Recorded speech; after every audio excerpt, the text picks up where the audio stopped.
मरचू जंगल से लकड़ियां काटकर बाजार में बेचने गया, लेकिन उसे लकड़ियों के अच्छे दाम नहीं मिले। इस पर मरचू ने कहा, अरे भैया, इतने कम पैसे? इन पैसों में तो 2 वक्त का खाना भी नहीं मिलेगा। आप मुझे बहुत ही कम पैसे देते हैं।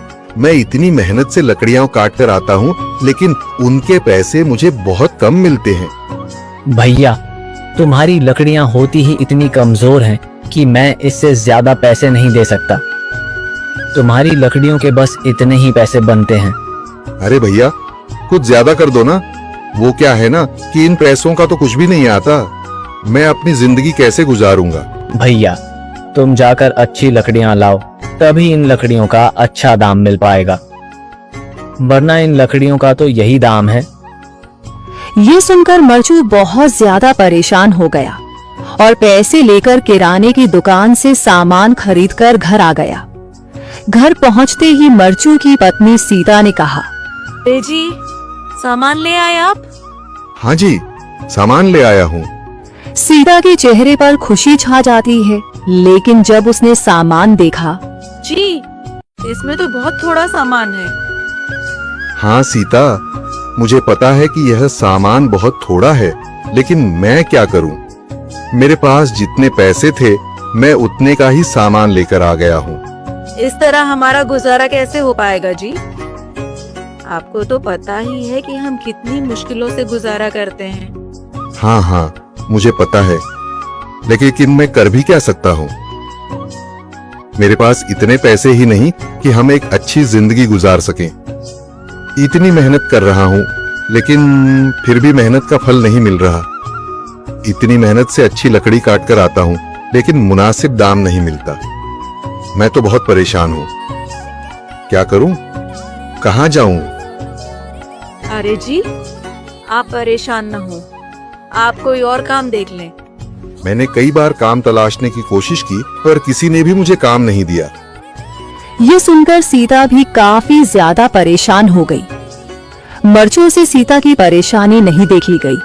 उसने अपनी पत्नी सीता से कहा, मैं फिर से जंगल की ओर जा रहा हूँ। अरे जी, अभी मत जाइए ना, वैसे भी शाम हो रही है। आप कल चले जाइएगा, अभी मत जाइए। ठीक है, अगर तुम रोक रही हो तो मैं नहीं जाता।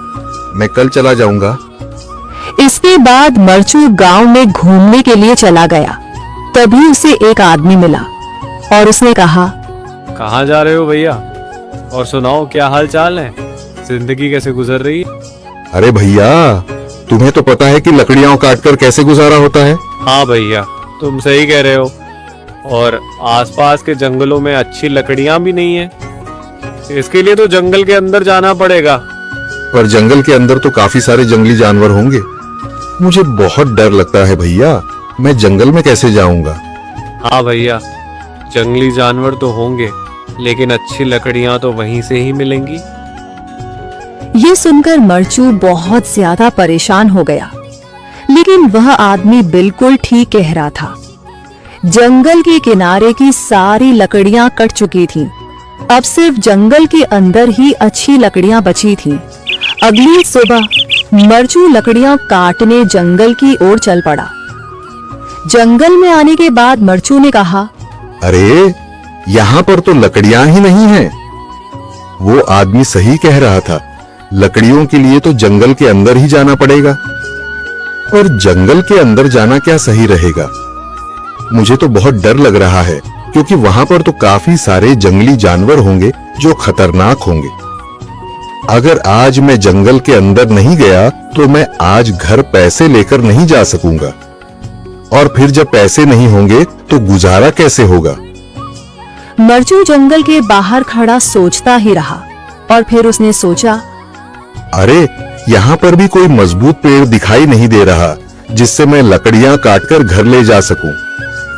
लगता है और अंदर जाना पड़ेगा। यही सोचकर मरचू जंगल के अंदर चला गया। अंदर जाने के बाद उसने इधर उधर पेड़ देखे, पर उसे कोई भी अच्छा पेड़ दिखाई नहीं दिया। यह सोचकर मरचू जंगल के और अंदर चला आया। सुनो जी, कब तक हम इस पुराने घर और बुढ़े की बीमारी में पैसा लुटाते रहेंगे? देखो, शहर में फ्लैट की कीमतें दिन ब दिन बढ़ती जा रही हैं। अगर आज ये जमीन हमारे नाम नहीं हुई तो कल को तुम्हारे भाई भी आकर हिस्सा मांगेंगे, फिर हमारे हाथ कुछ नहीं आएगा। अभी वक्त है, कुछ ऐसा करो कि बाबूजी खुद ही खुशी खुशी अंगूठा लगा दें। माया, तुम समझ क्यों नहीं रही हो? वो जमीन बाबूजी की जान है। उन्होंने अपनी पूरी जिंदगी की कमाई उसमें लगा दी है। वो कभी भी इसे छोड़ने के लिए तैयार नहीं होंगे। हर इंसान की कोई ना कोई कमजोरी होती है और बाबूजी की कमजोरी है तुम। अगर तुम चाहो तो सब मुमकिन है। प्यार से नहीं मानेंगे तो थोड़ा दिमाग लगाओ। लेकिन ये सब ठीक नहीं लग रहा। कहीं बाबूजी को पता चल गया तो? रे, कौन सा हम उनसे कुछ छीन रहे हैं? आखिरकार सब तुम्हारा ही तो है। बस थोड़ा जल्दी अपने नाम करवा रहे हैं। देखो, तुम 4 दिन उनकी खूब सेवा करो। दवा समय पर देना, खाना खुद खिलाना, उनके पास बैठकर बातें करना। उन्हें ऐसा लगे कि तुम ही उनका सबसे बड़ा सहारा हो। कल पूरी तरह पिघल जाए तो किसी दिन पेंशन या बैंक के बहाने कागज ले आना। कहना कि ये जरूरी कागज है, बस औपचारिकता है। वो बिना पढ़े ही तुम पर भरोसा करके अंगूठा लगा देंगे। सुनील, पता नहीं मैं सही कर रहा हूं या गलत, लेकिन अगर अभी कुछ नहीं किया तो आगे बहुत पछताना पड़ेगा। यही समझदारी है। वक्त पर लिया गया फैसला ही इंसान को आगे बढ़ाता है। बस याद रखना, भावनाओं में बहकर मौका मत गवाना। कोशिश नहीं, काम पूरा करना है। पवन, मैंने सुना है शहर वाले बिल्डर गांव की जमीन के करोड़ों दे रहे हैं। ये बुढ़ा तो इसे दान करने की सोच रहा है। क्या हमें सड़कों पर आना है? अभी मौका है, सेवा का नाटक करो और सारी वसीयत अपने नाम करवा लो। ठीक है रागिनी, आज से मेरा व्यवहार बदल जाएगा। नेकीराम जी को लगेगा कि उनका बेटा सुधर गया है। और फिर शुरू हुआ ममता का नाटक। जो बेटे कल तक पानी का गिलास तक नहीं देते थे, ऐसे ही पवन और रागिनी भी अपने पिता से जमीन लेने के लिए एक गहरी साजिश रच रहे थे। आज वो अपने पिता के पैर दबा रहे थे। रामलाल और नेकीराम को लगा कि शायद भगवान ने उनकी सुन ली। रामलाल का घर। सुनील उन्हें बढ़िया खाना खिला रहा है। बाबूजी, आप आराम करो, आपके कष्ट अब मेरे हैं। नेकीराम का घर। पवन उनके लिए नई धोती लाया है। बापू, मुझे अपनी गलती का एहसास हो गया है। कुछ दिनों बाद दोनों बेटे अपने अपने पिता के पास वही पेंशन वाला बहाना लेकर जाते हैं। सुनील रामलाल से, बाबूजी, बस यहाँ अंगूठा लगा दीजिए। सरकारी वकील ने कहा है कि इससे आपकी बुढ़ापा पेंशन पक्की हो जाएगी और ये घर भी सुरक्षित रहेगा। रामलाल बेटा, तू खुश है तो मैं कहीं भी अंगूठा लगा दूंगा। मुझे तुझ पर पूरा भरोसा है। उधर नेकीराम के घर भी पवन यही नाटक करता है और दोनों मासूम बुजुर्ग अपनी पूरी संपत्ति अपने बेटों के नाम कर देते हैं। जैसे ही कागज हाथ में आते हैं, बेटों और बहुओं के चेहरे से नकाब उतर जाता है। मूसलाधार बारिश हो रही है। चलो अब बाहर निकलो। ये घर मैंने बेच दिया है। अब हम शहर जा रहे हैं। वहां तुम्हारे लिए कोई जगह नहीं है। रामलाल बेटा, ये क्या? अभी तो तू पैर दबा रहा था।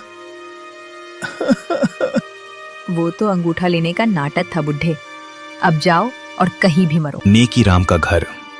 पवन के साथ। अपनी लाठी उठाओ और निकलो। रागिनी को तुम्हारी खांसी से नफरत है। ये घर अब हमारा है। इस तूफान में कहाँ जाऊंगा बेटा? सड़क पे जाओ या शमशान में, हमें क्या। रामलाल अपने घर के बाहर रो रहा है और नेकीराम अपने घर के बाहर। दोनों भीगते हुए गांव के पुराने बरगद के पेड़ के नीचे पहुंचते हैं और एक दूसरे को देख लेते हैं। नेकीराम, तुम यहाँ इस हाल में? रामलाल भाई, जिसे अपना खून समझा वही पानी निकला। मेरे बेटे ने मुझे सड़क पर फेंक दिया। वही आग मेरे घर में भी लगी है दोस्त। हम दोनों का सर्वस्व लुट गया। अब इस दुनिया में हमारा कोई नहीं सिवाय एक दूसरे के। दोनों बुजुर्ग एक दूसरे का सहारा लेकर अंधेरे में उसी बरगद के पेड़ के नीचे रात बिता देते हैं।